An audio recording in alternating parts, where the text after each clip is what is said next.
So, ayan na, time to eat na.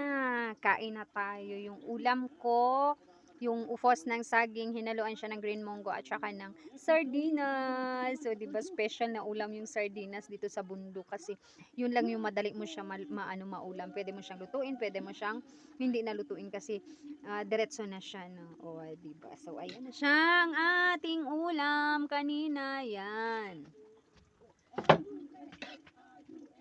Kain tayo. Dala ba ang aking kanin?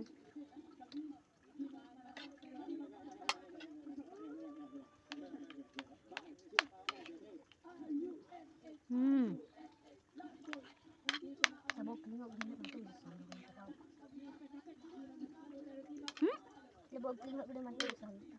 Paputo ka.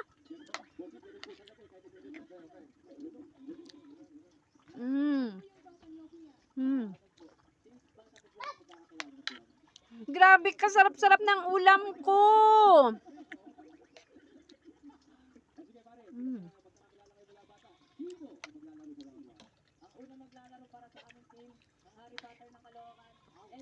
Ang bigas mais na kanin guys na bigas. Nakagisna na talaga namin ito.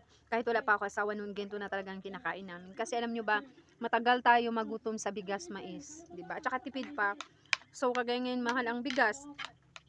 Ang bigas mais medyo mura. Kasi yung mais na ginapagiling namin, ginapa namin sa Esperanza, sariling mais namin. Kung nag-harvest kami, nagtatabi kami ng taglimang sako, tapos yun ipagiling namin, ipagaling. Yan siya. So ayan, bili lang kami ng panghalo na bigas. O ayan na siya. O di ba? Sabi nila gamot pa daw yun eh, bigas mais. Mm.